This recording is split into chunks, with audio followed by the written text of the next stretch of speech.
નમસ્કાર દોસ્તો, એવું કહેવાય છે કે ભલાઈનો માર્ગ રહ્યો ને એ ભયથી ભરેલો છે, પણ એનું પરિણામ ખૂબ જ સારું હોય છે.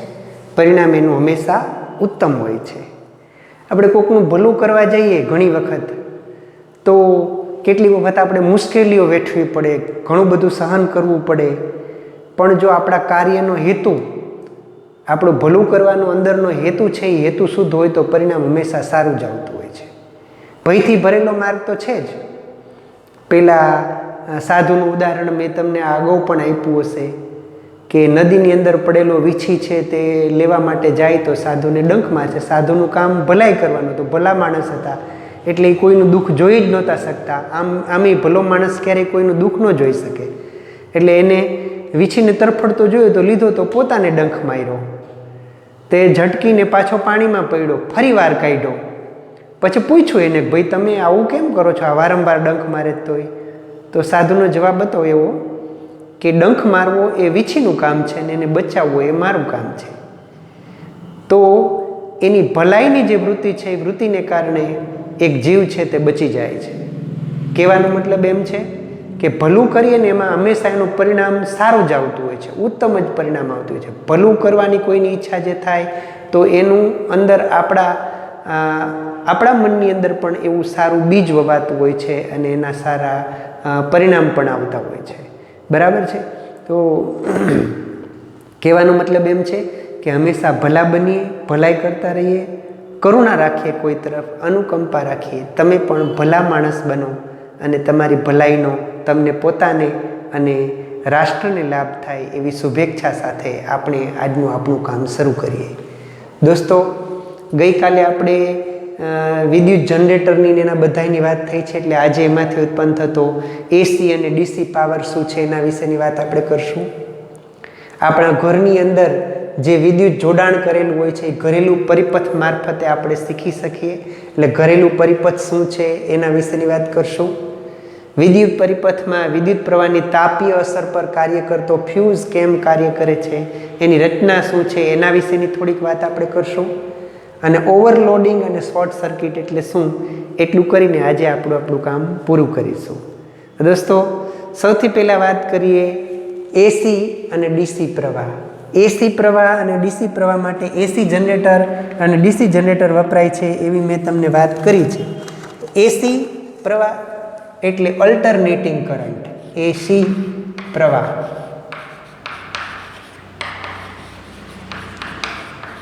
અલ્ટરનેટિંગ કરંટ અને ગુજરાતીમાં કહેવાય ઉલટ સુલટ પ્રવાહ. અને ડીસી પ્રવાહ એટલે ડાયરેક્ટ પ્રવાહ.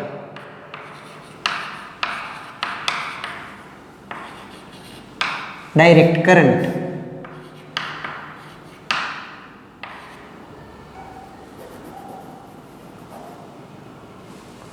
એટલે ડાયરેક્ટ કરંટ એટલે સીધો પ્રવાહ. સીધો પ્રવાહ.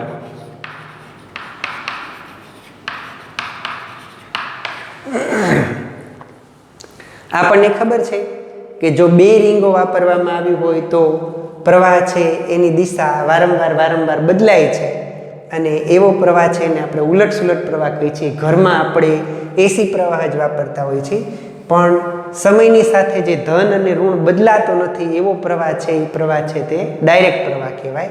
એને આપણે ડીસી કરંટ કહીએ છીએ, જે આપણે ડીસી જનરેટર વડે મેળવીએ છીએ. તો સામાન્ય રીતે ડીસી પ્રવાહ હોય એ ડીસી પ્રવાહ છે એ સમયની સાથે બદલાતો નથી. ડીસી પ્રવાહનું મૂલ્ય એક ધારું એક જ સરખું હોય. સમયની સાથે અહીં છે તે પ્રવાહ હોય અને આ બાજુ સમય હોય. પ્રવાહ અને સમયનો તમે આલેખ દોરો તો દરેક વખતે તમને સરખો પ્રવાહ મળે એવી પ્રકારનો જે આલેખ આવે એવો પ્રવાહ છે. એ પ્રવાહને આપણે કેવો કહીએ છીએ? ડીસી પ્રવાહ. ડીસી પ્રવાહ. પણ જે સમયની સાથે એનો આલેખ દોરવામાં આવે તો આપણને ઉલટ સુલટ મળે. અહીં પ્રવાહ આવીને અહીં આપણે સમય લીધો હોય તો આમ સમય સાથે થોડીક વાર વધે, વળી ઘટે, વળી વધે, વળી ઘટે એવી પ્રકારનો જે આલેખ મળે આવી પ્રકારનો પ્રવાહ હોય એ પ્રવાહને આપણે કેવો કહીએ છીએ? એસી પ્રવાહ. દોસ્તો, સમયની સાથે જેનું મૂલ્ય સતત ધનથી ઋણ અને ઋણથી ધન બદલાય છે એવા પ્રવાહને આપણે એસી પ્રવાહ કહીએ છીએ. અને સમયની સાથે જેનું મૂલ્ય ધનથી ઋણ ને ઋણથી ધન બદલાતું નથી એવા પ્રવાહને આપણે કેવો કહીએ છીએ? ડીસી પ્રવાહ. એના બે વિશેની ચર્ચા કરીએ. જો સમય સાથે જેનું મૂલ્ય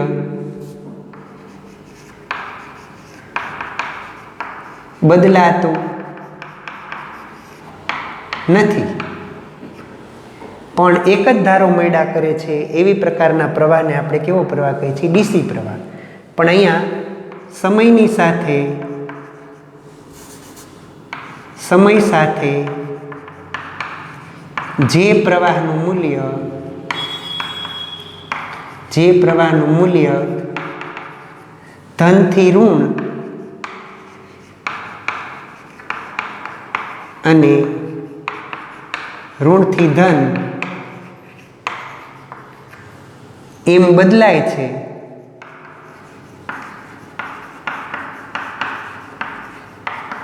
તેવા પ્રવાહને એસી પ્રવાહ કહીએ છીએ.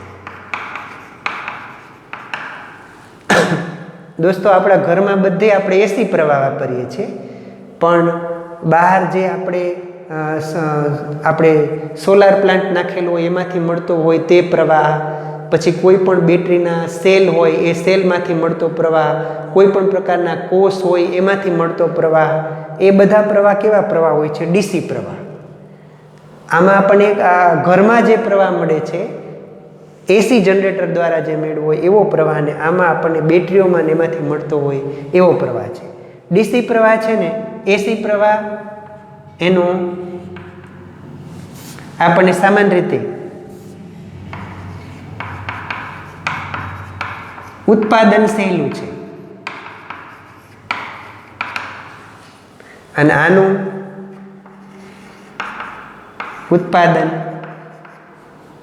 સહેલું નથી.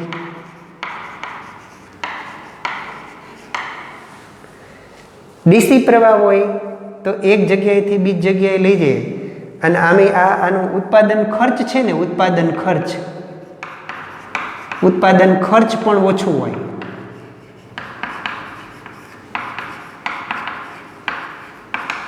આનું ઉત્પાદન ખર્ચ છે ને વધુ હોય છે.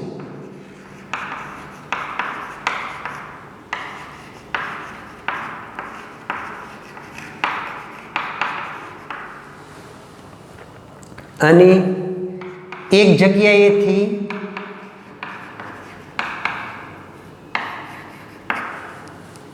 બીજી જગ્યાએ લઈ જવું સરળ છે.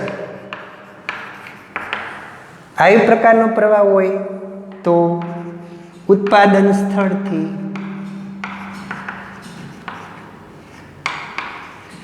બીજે લઈ જવું સરળ નથી.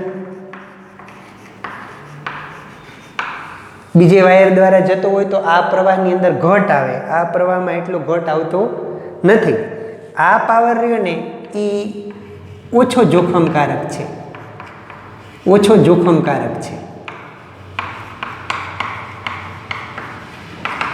જ્યારે આ જોખમકારક છે.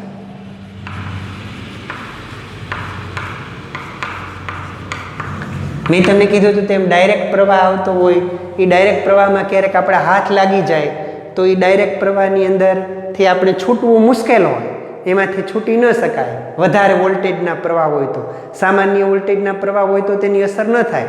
પણ આવો પ્રવાહ જે ઘરમાં વાપરીએ છીએ એવો પ્રવાહ તો આપણે 220 વોલ્ટેજનો વાપરતા હોય. તમને ખબર છે કે આ જે પ્રવાહ રહ્યો એસી પ્રવાહ, એ એસી પ્રવાહ 1/100 સેકન્ડ, એટલે એક સેકન્ડની અંદર છે ને 100 વખત આની દિશા છે તે બદલાય છે. એટલે એટલી વારમાં જો આપણે હાથ મુકાઈ જાય તો આમાં આપણને જોખમ ઓછું થાય, જ્યારે આમાં જોખમ ઓછું થતું નથી. આમાં 220 વોલ્ટેજ આની આવૃત્તિ છે તે આવૃત્તિ એટલે શું તમને ખબર છે કે એક ચક્ર ગૂંચડાને પૂરું કરવા માટે લાગતો સમય એને એની આવૃત્તિ કહેવાય. અને એ આપણે પ્રતિદોલન એને આપણે હર્ટ્ઝમાં માપીએ છીએ. આમાં 1 સેકન્ડની અંદર 100 વખત આ પ્રવાહ છે તે પોતાની દિશા બદલે છે. ભારતમાં આપણે જે વાપરીએ છીએ એમાં 100 વખત 1 સેકન્ડમાં એની દિશા બદલાતી હોય એવી રીતે ગોઠવાયેલું હોય છે. એટલે આની આવૃત્તિ થાય 50 હર્ટ્ઝ. 1 સેકન્ડમાં 100 વખત આની દિશા બદલાય છે. જ્યારે 1 સેકન્ડમાં એકેય વખત એની દિશા બદલતું નથી. એટલે આની આવૃત્તિ, આ પ્રવાહ છે એની આવૃત્તિ કેટલી થાય? આવૃત્તિ 0. આની આવૃત્તિ કેટલી છે? 50 હર્ટ્ઝ. 50 હર્ટ્ઝ કેમ? કારણ કે એક ચક્ર પૂરું થવા માટે લાગતા સમયને, એક દોલન પૂર્ણ થવા માટે લાગતા સમયને એની આ એક સેકન્ડમાં થતા દોલનોની સંખ્યાને એની આવૃત્તિ કહેવાય. 1 સેકન્ડમાં કેટલા દોલનો થાય? એની અંદર 50 દોલનો થાય. કારણ કે અડધા પરિભ્રમણ દિશા બદલાય છે. એટલે 100 વખત દિશા બદલે છે. એટલે એની આવૃત્તિ કેટલી થાય? 50 હર્ટ્ઝ. અને આની આવૃત્તિ દિશા બદલવાની આવતી જ નથી. એટલે એની આવૃત્તિ કેટલી થાય? 0. અહીંયા જે છે એમાં બે છેડા વચ્ચે, આપણા ઘરની અંદર જે પાવર આવે એ પાવરના બે છેડા વચ્ચે વિદ્યુતમાનનો તફાવત 220 વોલ્ટ હોય અને એની આવૃત્તિ કેટલી હોય? 50 હર્ટ્ઝ હોય. આમાં ગમે તેટલો તમારે બે છેડા વચ્ચે વિદ્યુતમાનનો તફાવત આપણે નક્કી કરી શકીએ ને, પણ એની આવૃત્તિ છે એ આવૃત્તિ કેટલી હોય? 0 હોય. આ બે વસ્તુ છે, એ બે વસ્તુમાં આપણે બેનો તફાવત શું છે એની જ ખાલી કાળજી રાખવાની છે. સમય સાથે જેનું મૂલ્ય બદલાતું નથી એવો પ્રવાહ ડીસી પ્રવાહ કહેવાય. સમય સાથે જેનું મૂલ્ય બદલાય છે, ધનથી ઋણ ને ઋણથી ધન, એ એસી પાવર કહેવાય. આનું ઉત્પાદન સહેલું નથી. આનું ઉત્પાદન સહેલું છે. ઉત્પાદન ખર્ચ આમાં વધારે છે, આમાં ઉત્પાદન ખર્ચ ઓછો છે. આને ઉત્પાદન સ્થળથી બીજા સ્થળ સુધી લઈ જાઓ એમ એનું મૂલ્ય ઘટતું જાય. પાવરનું પ્રમાણ છે તે ઓછું થતું જાય. એક જગ્યાએ બીજી જગ્યાએ લઈ જવા માટે એસી પાવર છે તે આપણને સરળ છે. આ જોખમકારક છે, આ ઓછો જોખમકારક છે. કારણ કે પાવર છે એટલે જોખમકારક નથી હાવ એમ તો કહીશું નહીં, થોડોક તો જોખમ એને કારણે છે. એટલે આ આપણે વાત થઈ બધી એસી પ્રવાહ અને ડીસી પ્રવાહની. સામાન્ય રીતે આપણા ઘરમાં બધે જ આપણે કેવો પ્રવાહ વાપરીએ છીએ? એસી પ્રવાહ. અને ભારતના દરેક ઘરોની અંદર આવતા પ્રવાહ છે એના મૂલ્ય કેટલા હોય? બે છેડા વચ્ચે વિદ્યુતમાનનો તફાવત 220 વોલ્ટ સામાન્ય રીતે, અને એની આવૃત્તિ કેટલી હોય છે? 50 હર્ટ્ઝ. એટલે 1 સેકન્ડમાં 50 વખત પાવર છે એનો થ્રો થતો હોય, અથવા તો એનું જે ગૂંચડું છે તે 1 સેકન્ડમાં 50 વખત આંટા ફરતું હોય, એમાંથી મેળવેલો પ્રવાહ છે. એવી પ્રકારનો પ્રવાહ આપણે ઘરમાં વાપરીએ છીએ. દોસ્તો, હવે આપણે વાત કરીએ ઘરેલું પરિપથ. એટલે ઘરની અંદરનું જે જોડાણ છે એ જોડાણ આપણે કેવી રીતે કરીએ છીએ એની વાત હું તમને કરું. એની એક આકૃતિ આપણે દોરીએ. આકૃતિ દોરીને પછી એની વાત કરું એટલે તમે પણ મારી સાથે એની આકૃતિ દોરજો.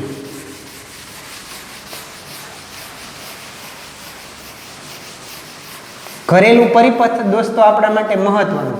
અત્યાર સુધીમાં ઘરેલું પદ પૂછાયો પણ છે અને આ વખતના આપણા કોર્સમાં પણ ઘરેલું પરિપથ છે. એટલે એનું ધ્યાન રાખવાનું છે. વિદ્યુત મોટર ને જનરેટર એ ભલે કોર્સમાંથી અત્યારે તમારા ધોરણ પૂરતા નિષ્કાસિત કરેલા છે, પણ કાઢી નાખેલા છે, પણ અત્યારે તમારે આ ઘરેલું પરિપથ છે એ પરિપથ તો આવવાનો છે, એ પૂછાવાનો છે. એટલે આપણે ઘરેલું પરિપથ છે એના માટેની આકૃતિ દોરીએ અને એને સમજીએ. ઘરેલું પરિપથ.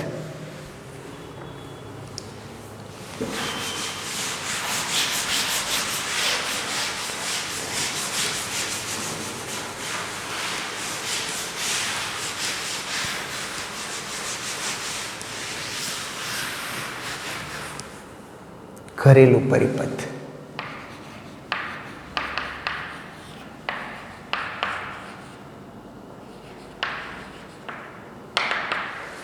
દોસ્તો, ઉત્પાદન સ્થળે જ્યાં વીજળી ઉત્પન્ન થાય એ ઉત્પન્ન થયેલી વીજળી છે એ થાંભલા દ્વારા, મોટા મોટા થાંભલા દ્વારા, એ વાયરો દ્વારા, અથવા તો જમીનમાં કેટલીક વખત કેબલ નાખેલા હોય, કેબલો દ્વારા આપણા ઘર સુધી આવતા હોય. આપણા ઘરની અંદર જે પાવર આવે એ પાવર જીવંત વાયર થ્રુ આપણા ઘરની અંદર આવતો હોય. એના બે છેડા વચ્ચે વીજ સ્થિતિમાનનો તફાવત 220 વોલ્ટેજ હોય. એટલે કે આપણા ઘરની અંદર એક જે લાલ કલરનો સીધો વાયર આવતો હોય, એ લાલ કલરનો વાયર છે એના બે છેડા વચ્ચે વીજ સ્થિતિમાનનો તફાવત છે આમાં 220 વોલ્ટેજ આવતા હોય અને બીજો જે તાર આપણા ઘરની અંદર આવે એ તાર છે એને ન્યુટ્રલ વાયર કહેવાય. લાલ કલરનો તાર આપણા ઘરની અંદર આવતો હોય એને જીવંત તાર કહેવાય.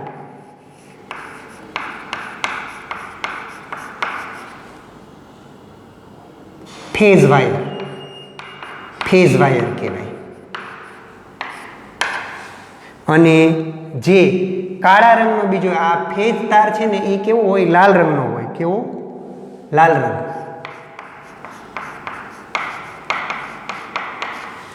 અને ન્યુટ્રલ વાયર કહેવાય આને. બીજો છે એને ન્યુટ્રલ વાયર, એ હોય કાળા રંગનો.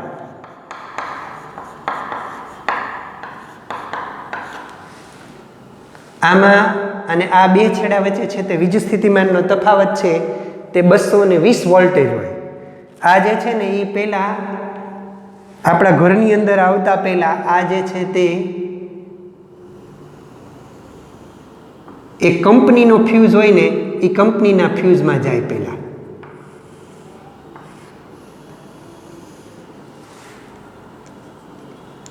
બે છેડા બહારમાંથી જે જીવંત તાર આવતો હોય તે એ કંપનીના ફ્યુઝમાં જાય. એટલે એ બે છેડા એની અંદર રાખેલા હોય અને પછી એમાંથી બે છેડા બહાર આવી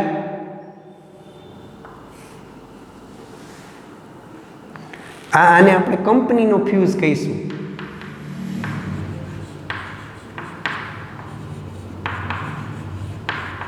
આપણે પીજીવીસીએલ વાળા આવે એ પહેલાં એનું એક ફ્યુઝ રાખી દે.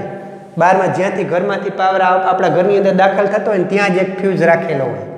એટલે બહારથી કંઈ મોટો પ્રોબ્લેમ થાય તો તરત જ આ ફ્યુઝ છે તે ઓગળી જતો હોય, એની અંદરનો તાર છે તે ઓગળી જાય અને એના પરિણામે આપણા ઘરની અંદર બીજું નુકસાન થતું છે તે બચી જતું. એની વાત આપણે કરવી છે પણ એ પછી કરવું. પછી આ બે જે છેડા છે અહીંયાથી આગળ જઈ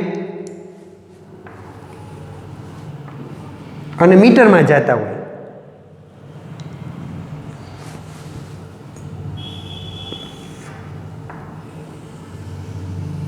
વિદ્યુત મીટર.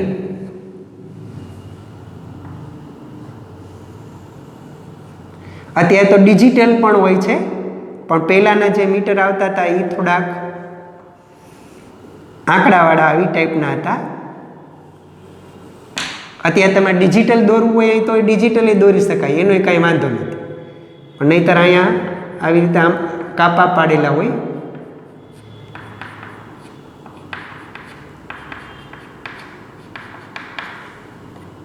અને એક દર્શક રાખેલો હોય.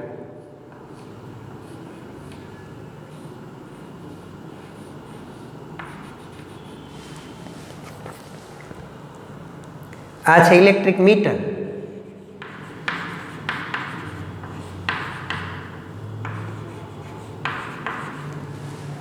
પછી અહીંયાથી બે છેડા છે, આમાં બે છેડા અહીંયા આપેલા હોય અંદર.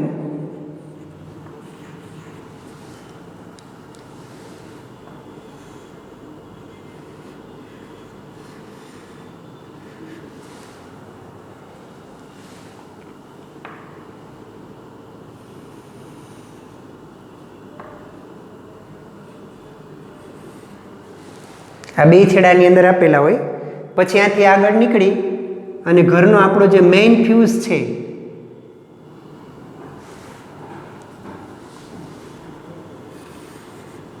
એના ખાનાની અંદર આવે.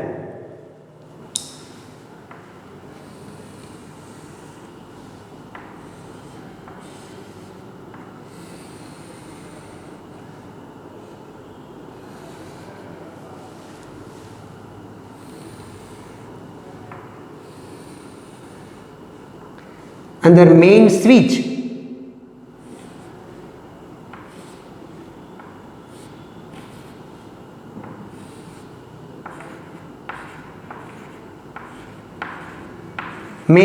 અને બે જાતના ફ્યુઝ હોય, 5 એમ્પિયર રેટિંગનો અને 15 એમ્પિયર રેટિંગનો.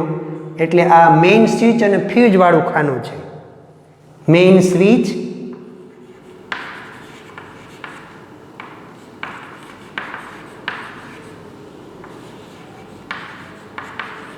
અને ફ્યુઝ. મેઇન સ્વિચ અને ફીડનું ખાનું હોય. મેઇન સ્વિચ અને ફ્યુઝમાંથી પછી 2 વાયર છે ત્યાંથી આગળ ઘરના જુદા જુદા પરિપથમાં જાય.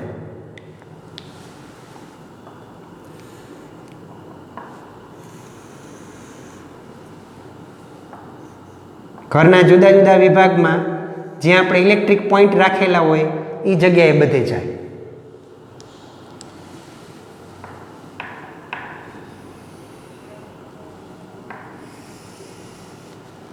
ઘરના જુદા જુદા ભાગમાં જ્યાં આપણે બધે ઇલેક્ટ્રિક પોઈન્ટ રાખેલા છે. આકૃતિ થોડીક સારી લાગે, નીચે થોડું ઘટાડું છું.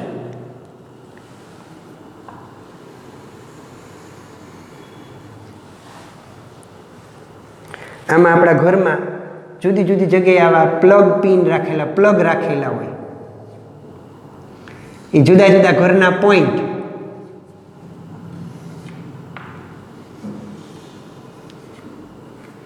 આપણે સામાન્ય રીતે ઘરમાં 3 પિન પ્લગ વાપરતા હોય.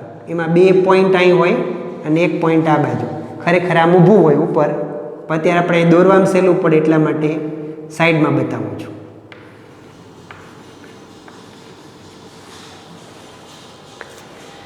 આમાં જે જીવંત તાર છે એ જીવંત તારનું જોડાણ છે તે સ્વિચ થ્રુ અહીંયા ઉપરના ખાનાની અંદર કરેલું હોય.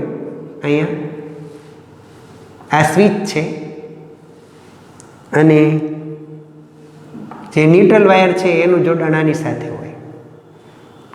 આમાં પણ અલગ અલગ જગ્યાએ આપણે જે પોઈન્ટ મૂકેલા હોય એ પોઈન્ટમાં સ્વિચ થ્રુ એનું જોડાણ કરેલું, એટલે જ્યારે આપણે એ જોડાણ છે તે કરવું હોય ત્યારે સ્વિચ થ્રુ કરી શકાય.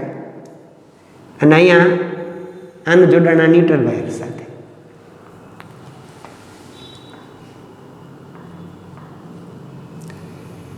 જેટલા પોઈન્ટ આપણે ઘરમાં રાખેલા હોય એ જગ્યાએ આવા પ્રકારની રચના હોય.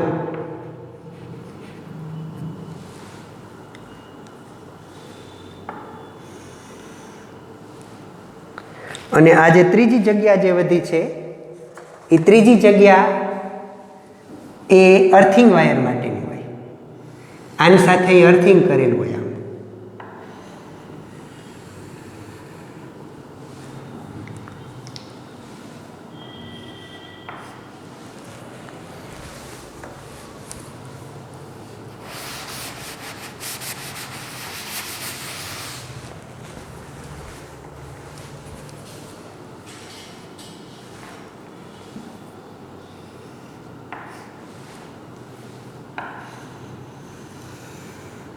આ ત્રીજું જોડાણ છે તે અર્થિંગ સાથે હોય.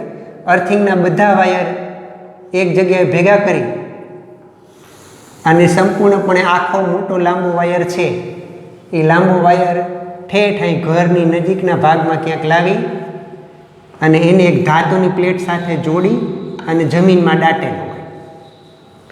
એ અર્થિંગ છે, અર્થિંગ વાયર છે.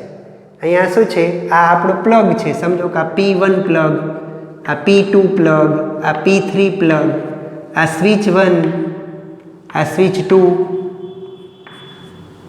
આ સ્વિચ 3. એટલે આ શું છે, ઘરના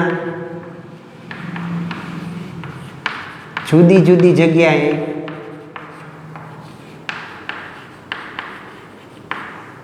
પોઈન્ટ. અને આપણે તમારે ઓળખ આપવી હોય તો અહીં S1 એટલે સ્વિચ, S2, S3 આ બધું શું છે, સ્વિચ છે. અને P1, P2, P3 આ બધા શું છે, પ્લગ છે. દોસ્તો આ થયો આપણો આખો ઘરેલું પરિપથ. આ ઘરેલું પરિપથમાં કેવી રીતના કામ થાય છે એના વિશેની વાત આપણે કરી. ઘરેલું પરિપથની અંદર સામાન્ય રીતે 3 કલરના વાયર વપરાતા હોય છે.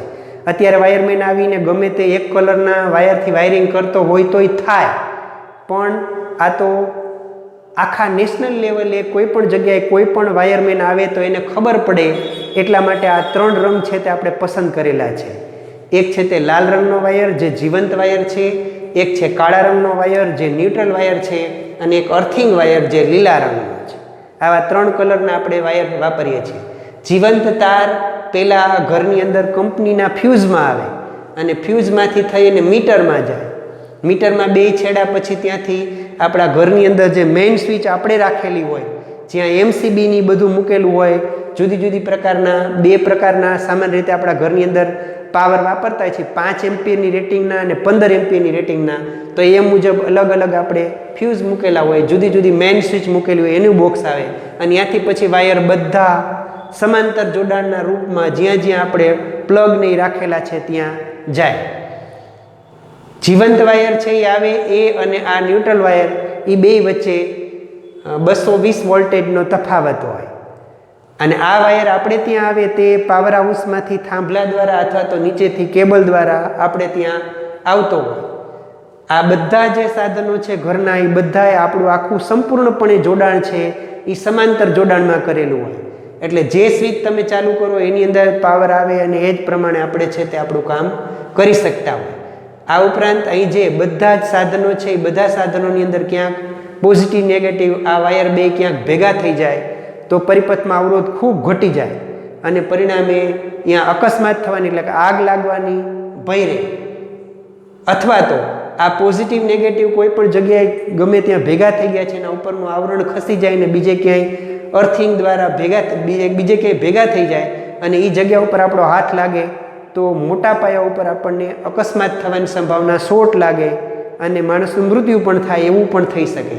એવું ન થાય એટલા માટે ઘરની અંદર દરેક જગ્યાએ આપણો અર્થિંગ વાયર રાખેલો હોય. અર્થિંગ વાયર લીલા કલરનો હોય. બધા વાયર સમગ્રપણે જોડીને અહીંયા ઘરની નજીક એક ખાડો ગારીને એમાં ધાતુની પ્લેટની સાથેનું અર્થિંગ આપેલું હોય. એટલે ઘરમાં વપરાતા લોખંડની બોડીના જે કોઈ પણ સાધનો છે, દાખલા તરીકે ઓવન છે, પછી ટોસ્ટર છે, પછી સેન્ડવિચનું મશીન છે, ફ્રીજ છે, આ બધા લોખંડની બોડીવાળા સાધનો હોય તો એની ઉપર આવું ક્યાંક પોઝિટિવ નેગેટિવ છે તે ભેગા થઈ જાય અથવા તો આનું ઉપરનું ક્યાંક વાયર છે એનું પડ ઉખડી જાય તો એને કારણે મોટો શોર્ટ લાગતો હોય.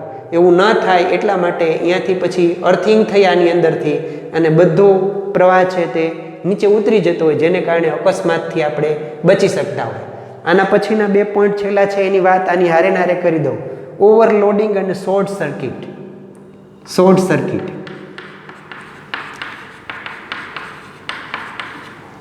કે ઓવરલોડિંગ.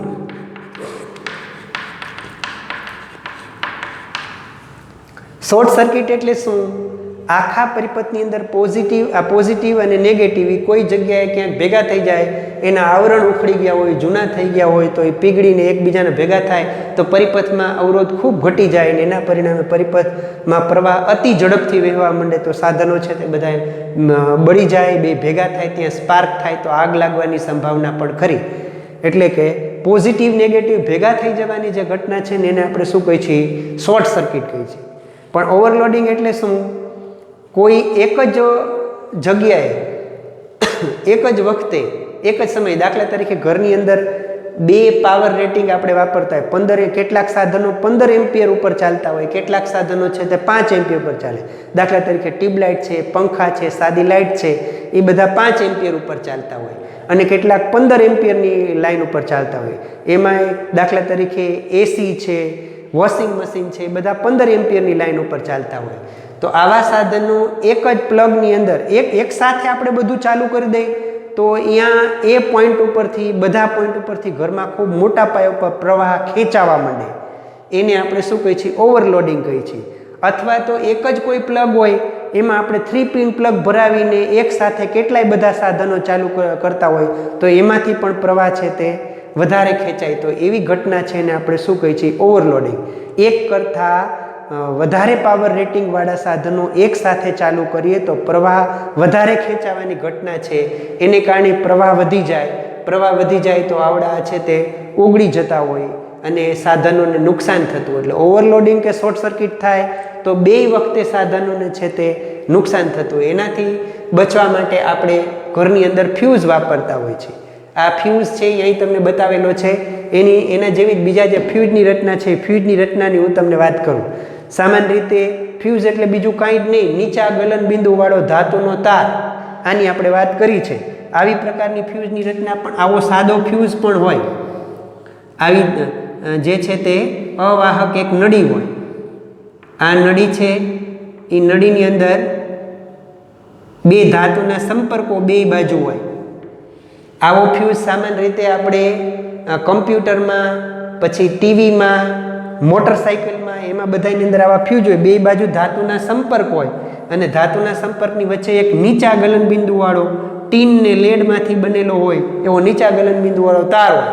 એટલે સેજ પણ પ્રવાહ વધારે વહે તોય આ પ્રવાહ છે તે વચ્ચેથી કટ થઈ જતો હોય અને સાધન છે તે આપણું બચી જતું હોય. આ શું છે? ધાતુના સંપર્કો, ધાતુનો સંપર્ક. એટલે આ અને આ બે ધાતુના સંપર્ક છે. આ શું છે? અવાહક નળી. અવાહક નળી એટલે કાચની નળી હોય અને આ છે શું? ફ્યુઝ તાર. ફ્યુઝ તાર, ફ્યુઝ તાર અથવા ફ્યુઝ વાયર જેને આપણે કહીએ છીએ તે. અને ઘરની અંદર સામાન્ય રીતે આપણે જે ફ્યુઝ વાપરતા હોય એ ફ્યુઝ સેજ આવા હોય. એની આકૃતિ અહીં હું તમને નોખી બતાવું છું. આવી પ્રકારના ફ્યુઝ છે તે આપણે ઘરમાં વાપરીએ છીએ.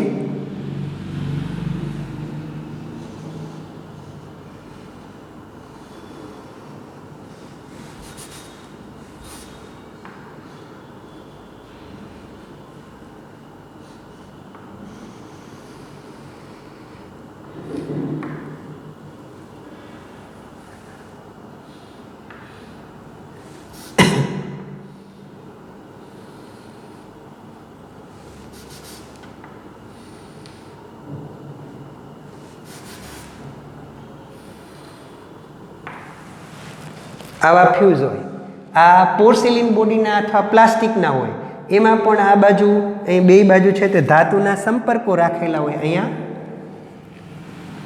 એક ધાતુનો સંપર્ક અહીં ગોઠવેલો હોય આવી રીતના. આમ એક ધાતુનો સંપર્ક આ બાજુ ગોઠવેલો. બે ધાતુના સંપર્કો હોય અને ધાતુના સંપર્કની વચ્ચે પાછી વળી એક મોટી આવી જે આ ફ્યુઝમાંથી જ બનેલી આવી મોટી એક દિવાલ હોય. અને આ સંપર્ક થ્રુ આમાંથી ફ્યુઝ તાર લઈ જઈ આની વચ્ચેથી આપણે આમ પસાર કરી અને આ બાજુ છે તે આમાં જોડેલો હોય. આવા પ્રકારનો આ ફ્યુઝની રચના જ છે. પણ આવા મોટા ફ્યુઝ આપણે વાપરતા હોય છે. એટલે એમાં શું હોય છે? એક અવાહક આધાર હોય. આ અવાહક આધાર શેનો બનેલો હોય? પ્લાસ્ટિકનો કે પોર્સિલિનનો બનેલો હોય. આ અવાહક આધાર ઉપર બે ધાતુના સંપર્કો રાખેલા હોય. એ બે ધાતુના સંપર્ક ઉપર નીચા ગલનબિંદુવાળો તાર છે તે બાંધેલો હોય. તાર આપણે ધ્યાનમાં રાખવાનું કે યોગ્ય રેટિંગનો રાખવાનો. 5 એમ્પિયરની રેટિંગ માટે 5 એમ્પિયરનો જ તાર આવે અને 15 એમ્પિયરની રેટિંગ માટે 15 એમ્પિયરની રેટિંગનો જ તાર આવે. યોગ્ય રેટિંગનો તાર બંધાય. જો આપણે ઓછા અવરોધવાળો તાર છે એ ખાસ કરીને 5 એમ્પિયરની રેટિંગમાં બાંધવો જોઈએ. એનાથી થોડાક વધારે અવરોધવાળો તાર છે એ 15 એમ્પિયરની રેટિંગમાં બાંધવો જોઈએ. 5 એમ્પિયરની રેટિંગનો તાર ને 15 એમ્પિયરની રેટિંગનો તાર એકબીજા ફ્યુઝમાં ચાલે નહીં. ઘણી વખત આપણા ઘરમાં પાવર જાય ને ફ્યુઝ ઘડી વળીએ થોડી વારે ઉડી જતા હોય તો આપણે જાડો તાંબાનો તાર બાંધી દઈએ છીએ. તો એનાથી ઘણી વખત નુકસાન થતું હોય. ખરેખર ફ્યુઝનું કાર્ય શું છે કે ઓવરલોડિંગ કે શોર્ટ સર્કિટ થાય અને આમાં પરિપથમાં ખૂબ પ્રવાહ વધી જાય તો આ તાર ગરમ થઈ અને તૂટી જતો હોય તો બાકીના આગળના જે બીજા બધા સાધનો છે એ બીજા બધા સાધનો આપણા બચી જતા હોય. એટલે ફ્યુઝ છે તે વિદ્યુત પ્રવાહની તાપીય અસર ઉપર કાર્ય કરે છે. વાહકમાંથી વિદ્યુત પ્રવાહ વહે તો એની સાથે I²RT જેટલી ઉર્જા સંકળાયેલી હોય છે. એટલે H બરાબર I²RT જેટલી જે ઉર્જા હોય એ ઉર્જા લઈ જાય ને એનું બીજામાં રૂપાંતર થતું હોય. પણ જ્યારે આવા નીચા ગલનબિંદુવાળા તાર હોય એમાં ખૂબ પ્રવાહ વહેવા માંડે તો એ તાર ઓગળી જતા હોય અને એના પરિણામે અહીંયાથી આગળ જ પ્રવાહ છે તે કટ થઈ જતો હોય અને પ્રવાહ કટ થાય તો આપણા જે કિંમતી સાધનો છે એ કિંમતી સાધનો ઘરની અંદર બળતા હોય નહીં. તો દોસ્તો આ જે ઘરેલું પરિપથ છે એ ઘરેલું પરિપથની સાથે સાથે અહીંયા આપણે ફ્યુઝની વાત કરવાની હતી. ઓવરલોડિંગ ને શોર્ટ સર્કિટ એની પણ વાત મારે તમને કરવાની હતી. એ વાત અહીંયા પૂરી થાય છે. ઘરેલું પરિપથ છે એની અંદર સામાન્ય રીતે આકૃતિ સાથે આપણને આખું વર્ણન પણ પૂછાય છે અને ખાસ કરીને એમાં 3 જે વાયર વપરાય છે એના કલર કયા છે અને એ શેના માટે વપરાય છે તે.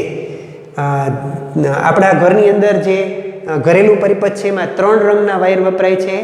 લાલ રંગનો વાયર એને જીવંત તાર કહેવાય, કાળા રંગનો વાયર એને ન્યુટ્રલ તાર કહેવાય, લીલા રંગનો વાયર એને અર્થિંગ તાર કહેવાય. ઘરની અંદર વિદ્યુત સાધનોને બચાવવા અથવા તો સાવચેતી માટે સામાન્ય રીતે આપણે 2 ઉપાયો ખાસ યોજતા હોય છે અને 2 ઉપાયોમાં એક ઉપાય અર્થિંગ. અર્થિંગ શું? લોખંડની બોડી ઉપર કોઈ પણ જગ્યાએ પ્રવાહ લીકેજ થઈને આવતો હોય તો તે અર્થિંગ વાયર મારફતે જમીનની અંદર ચાલ્યો જાય અને અકસ્માત નિવારી શકાય. ફ્યુઝ છે એ સાવચેતી માટે કેમ રાખીએ છીએ? કારણ કે ફ્યુઝનું કાર્ય એ છે કે એ નીચા ગલન બિંદુવાળો તાર છે. ઓવરલોડિંગ કે શોર્ટ સર્કિટ થાય ત્યારે પરિપથમાં ખૂબ પ્રવાહ વહે અને એના પરિણામે આમાં ઉષ્મા ઉર્જા ઉત્પન્ન થવાથી નીચા ગલન બિંદુને કારણે પીગળી જાય અને પ્રવાહ કટ થઈ જાય તો આગળના સાધનો છે એ સાધનોને નુકસાન થતું છે તે બચી જાય. અને સાથે સાથે ઓવરલોડિંગ ને શોર્ટ સર્કિટ એટલે શું એ મેં પણ તમને કીધું. શોર્ટ સર્કિટ એટલે પોઝિટિવની નેગેટિવ કોઈ પણ જગ્યાએ ભેરા થઈ જવાની ઘટના, જેનાથી પણ પરિપથમાં અવરોધ ઓછો થવાને કારણે પુષ્કળ પ્રમાણમાં પ્રવાહ વહે અને સાધનોને નુકસાન થતું હોય. ઓવરલોડિંગ એટલે એ વધારે પાવર રેટિંગવાળા સાધનો એકસાથે એસી ને પછી ફ્રીજ ને ઓવન ને બધું એકસાથે ચાલુ કરો તો પ્રવાહ એકદમ ખેંચાવા માંડે, અથવા તો કોઈ એક પ્લગની અંદર એક સાથે એક કરતાં વધારે સાધનો છે એનું જોડાણ કરવામાં આવે તો પણ એ ઘટના છે એને આપણે ઓવરલોડિંગ કહીએ છીએ. એમાં પણ પ્રવાહ પરિપથમાં વધી જાય તો એને કારણે આપણે પરિપથમાં નુકસાન થતું હોય છે. તો દોસ્તો, આકૃતિ સાથે આપણે આનું વર્ણન કરવાનું થાય ત્યારે કેમાંથી ક્યાં પ્રવાહ જાય છે તે અને આ 3 તારની અગત્યતા એટલું પણ તમે લખો તો પણ ઘણું બધું એની અંદર થઈ જાય. ફ્યુઝ છે એની રચના અને કાર્ય આપણને પૂછાય છે. એક અવાહક આધારની ઉપર વાહક છે તે સંપર્કો ધાતુના લગાવેલા હોય છે અને ધાતુના સંપર્ક ઉપર એક નીચા ગલન બિંદુવાળો તાર હોય છે. 2 પ્રકારના ફ્યુઝ હોય છે. આવા નળી ટાઈપના નાના ફ્યુઝ પણ હોય અને આવા ફ્યુઝ પણ હોય. 2 ફ્યુઝનું કાર્ય એક જ છે, નામ નિર્દેશન કરવાનું. દોસ્તો, આ અવાહક આધાર છે, ધાતુના સંપર્કો છે, આ ફ્યુઝ તાર છે. અહીંયા પણ જેમ મેં તમને કીધું છે તેવી રીતે. અને આકૃતિ હંમેશા સ્પષ્ટ અને ચોખ્ખા નામ નિર્દેશનવાળી દોરશો તો તમને પૂરા માર્ક મળવામાં ક્યાંય વાંધો આવશે નહીં. તો દોસ્તો, આજે આપણે આટલી વાત છે તે રાખીએ છીએ. ગઈકાલે મેં તમને જે હોમવર્ક આપ્યું હતું એમાં ફ્લેમિંગના જમણા હાથના નિયમની મેં તમને વાત કરી નથી. નિયમ વારંવાર પૂછાય છે એટલે જમણા હાથનો નિયમ તમારે લખવાનો છે. અને આજે જે આપણે જે પ્રશ્નો છે તે હોમવર્કની અંદર એસી પ્રવાહ અને ડીસી પ્રવાહ એટલે શું સમજાવો. તફાવત પછી એના પછીની વાત છે, તફાવતમાં 2 બાજુનું તમે લખી નાખો એટલે એસી પ્રવાહ ડીસી પ્રવાહ સમજાવ્યા કહેવાય. બીજો પ્રશ્ન, ઘરેલું પરિપથ આકૃતિ દોરીને સમજાવો.